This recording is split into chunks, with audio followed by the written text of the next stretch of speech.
नमस्ते दोस्तों। मैंने अभी मुर्गी पालन करने के लिए देख रहे। अभी मेरे को उसका सर्टिफिकेट लेना है। वो जगह पे मेरे को जाके देखना है कौन सा किधर मिलता है, वो मेरे को पूछताछ करना है। वो ये थोड़ा पुणे में जाके मैं पूछताछ करने वाला है। पोल्ट्री फार्म का ट्रेनिंग लेने के लिए दादा साहब भूले ने मेरे को मिला था। उनके साथ में मेरे को ट्रेनिंग के लिए मेरे को जाना है उनके पास। अभी मेरे को भूले साहब ने लेके जाने वाला है। सांगा ना, मला कुठं घेऊन जाणार आहे तुम्ही? खडकीला खडकीमध्ये केंद्र खडकी आणि हायवे मुंबई आणि पुणे ह्यावेळेला आहे ना? शिवाजीनगरच्या पुढं. ठीक आहे, ठीक आहे. मी पण जाणार आहे त्यांच्या बरोबर. त्यांचं फॉर्म भरायचं आहे. फॉर्म भरून आहे ना त्यांना द्यायचं आहे आणि नंतर आपल्याला ट्रेनिंग सुरू कधी होतं ते पण बघायचं आहे आपल्याला. राष्ट्रीय शासनाचे संवर्धन खाते अंडी मध्यवर्ती अंडी उबवण केंद्र खडकी.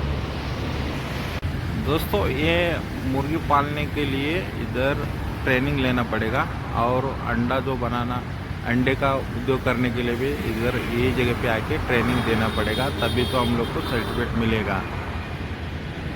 जिसको भी अगर ट्रेनिंग लेना रहेगा ना, इधर आके सर का, डॉक्टर सर का नंबर है और नंबर लेके इनको कांटेक्ट कर देने का और इनसे पूछ लेने का कि कौन सा टाइम पे ट्रेनिंग रहेगा, तो सर ने बता देगा हम लोग को। ऑफिस के अंदर मैंने पूछताछ किया, उसके बाद में उधर ट्रेनिंग का ऑफिस है, उधर स्कूल चालू होता है, वो जगह पे हमको देखना है। इधर ही अपना ट्रेनिंग होने वाला है। ये ट्रेनिंग का स्कूल है ये।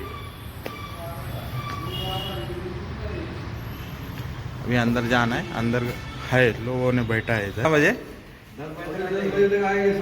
सब 10 बजे तक आ जाएगा ये। इधर 10 बजे के बाद में हमारा क्लास चालू हो जाएगा। सांगतात इंजेक्शन देऊन केलंय, प्लॅस्टिकच केलंय अमुक. अरे अंडच 5 रुपयाला येते, प्लॅस्टिक त्यापेक्षा महाग जाईल.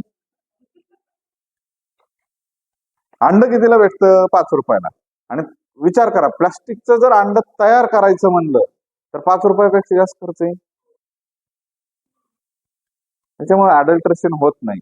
बहुतेक अडल्ट्रेशन करायला कशामध्ये परवडतं त्यांना? तूप महाग असतं, मग त्याच्यात काहीतरी अडल्ट्रेशन करायला पाहिजे. तांदूळ इंद्रायणी 60 रुपये किलोने घेतात लोक, प्युअर म्हणून. अंडी इतर खाद्यपदार्थाच्या तुलनात्मक दृष्टीने बघा स्वस्त, सुरक्षित आणि पौष्टिक, बरोबर आहे.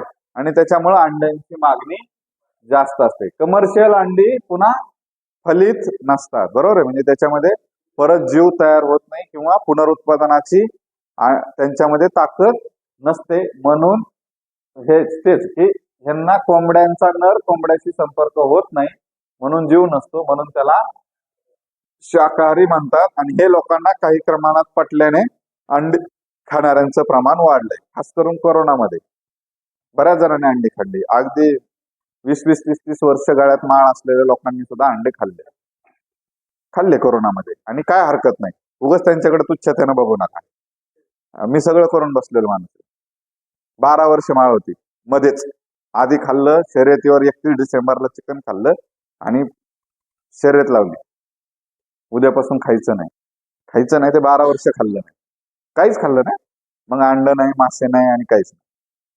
म्हणजे म्हणून मी म्हणतो की त्यांच्याकडे तुच्छतेनं बघू नका, की ज्यांनी, लोकांची सवय कशी आहे, तो अंड खायला लागला, खरं ना, इतके वर्ष नाही खाल्लं, आता खायला लागला. किंवा एखाद्याने माळ घातली, त्याला बी काही म्हणू नका. काहीतरी म्हणतात ना, काय सगळीकडचं म्हणजे थकून आता थकला. हा हा हा हा करून अंड्यांची प्रति व्यक्ती कमी उपलब्धता. गरज किती? 180 अंड्यांची. उपलब्धता किती आपल्याकडं? 68, बरोबर आहे. म्हणजे जवळजवळ 100 अंडे आपल्याकडे आजही, 100-110 अंडे आजही आपल्याकडं कमी आहेत, बरोबर. प्रति व्यक्ती हे महत्वाचं आहे वर्षाला. त्याच्यामुळं अंडी उत्पादन वाढवण्यास आपल्याला प्रचंड वाव आहे. म्हणूनच कमर्शियल लेअर कुक्कुट पालनाचे खूप महत्व आहे. आणि नवीन संशोधनानुसार 6 ते 9 महिन्याच्या बालकामध्ये वाढ खुंटीत झालेल्या बालकांचे व कमी वजनांच्या बालकाचे प्रमाण कमी करण्यासाठी अंडी खूपच उपयुक्त आहेत. लहान मुलं कोणाची असतील तर पिवळा बलक सुद्धा खाऊ घालायचा.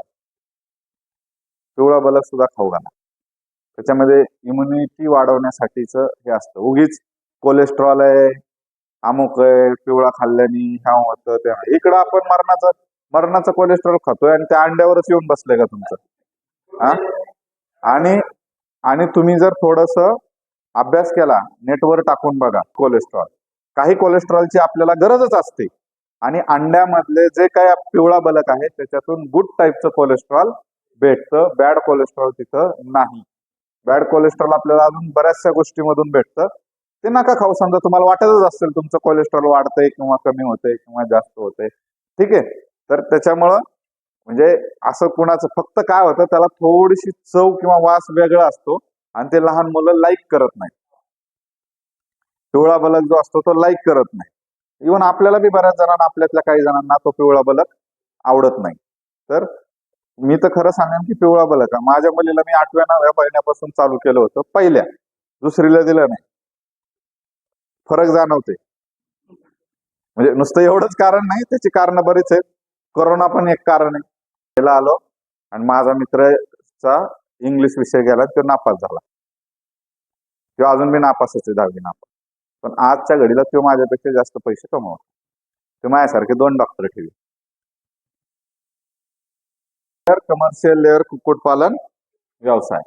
कमर्शियल लेअर हा अनुवंशिक शास्त्रानंतर आधारित संशोधनातून केवळ आहारात उपयोगात येणाऱ्या अंडी उत्पादनासाठी विकसित केलेला विशेष पक्षी आहे. त्याचं कामच आहे फक्त अंडी देणे, बरोबर. आणि तो जो स्ट्रेन आहे, म्हणजे बाबा एखादी कोंबडी कोणती चांगली, मग जात बघितली, मग त्यांना दिसली किंवा लेग हॉर्न जी आहे ती चांगली हे आहे, जात आहे, अंडी पहिल्यापासूनच चांगल्या पद्धतीने देते.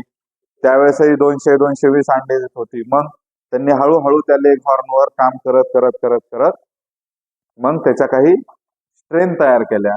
आणि स्ट्रेन तयार केल्यानंतर हे वाजलं का आपलं 4-वे हायब्रिड, 4 प्युअर लाईनचा संकर आहे. जे हे कमर्शियल लेअर जे तयार केलंय ते 4-वे हायब्रिड म्हणजे 4 प्युअर लाईनचा संकर आहे. डिटेलमध्ये जायचं गरज नाही त्याच्यामध्ये. जगामध्ये लेअर प्युअर लाईन ब्रीडिंग करणाऱ्या विविध कंपन्या आहेत, बरोबर.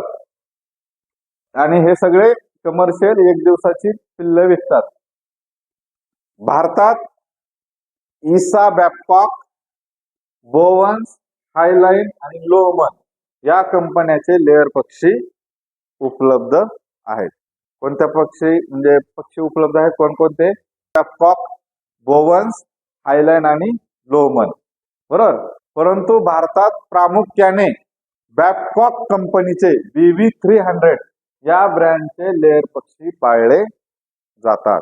बॅबकॉक कंपनीचे BV300, बरोबर. या पक्ष्याचे अंड्याचे कवच पांढरं असतं, बरोबर आहे. तसेच तपकिरी रंगाचे कवच असलेली दुसरी ब्रीड कोणती? BV380 नाव आहे तिचं, BV380. BV380 मध्ये अंड्याचं कवच असतं ते ब्राऊन कलरचं असतं आणि BV300 जी तिचं अंड्याचं कवच हे व्हाईट कलरचं असतं. बघा, आजच्या कमर्शियल लेअर पक्षाला पक्ष्यांमध्ये वर्षाला जवळजवळ 330 अंडी देण्याची आनुवंशिक क्षमता आहे. या प्रचंड उत्पादन क्षमतेचा पुरेपूर उपयोग करून घेण्यासाठी या पक्ष्यांचे पालन पूर्णपणे शास्त्रीय पद्धतीनं करणं गरजेचं आहे. कमर्शियल लेअर पक्ष्यांचा व्यवसाय त्यांची उत्पादन क्षमता लक्षात घेऊन शास्त्रीय पद्धतीने केल्यास निश्चित फायदेशीर होऊ शकतो. आता परत इथं लेअर पक्ष्यांची उत्पादकता मेनली 2 प्रमुख गोष्टीवर अवलंबून आहे. तिथल्या सारखंच आहे, काही फरक नाही. तिकडे बी जेनेटिक, दुसरं वातावरण किंवा व्यवस्थापन जे काय आपण करतोय ते, बरोबर. बघा, पहिलं काय? अनुवंशिक, बरोबर. आणि दुसरं परत अनुवंशिक मध्ये तेच आपण जे बघितलं की चांगल्या ब्रँडची निवड करायची, चांगल्या पक्षाची निवड करायची, हॅचरीवाले चांगले पाहिजे, जे तिकडे बघितलं तेच सगळं.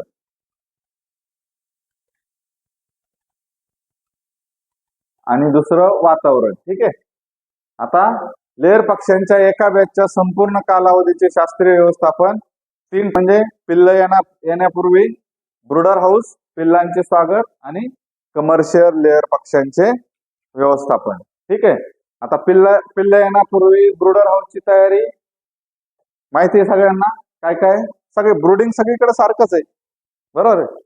जे काय करायचे, चिक गार्ड टाकायचे तुम्हाला, त्याच्यानंतर बल्ब लावायचे, जागा, तूस, पेपर, ह्या जेवढ्या काही सगळ्या गोष्टी करायच्या त्या सगळ्या इकडं पण करायच्या आहेत.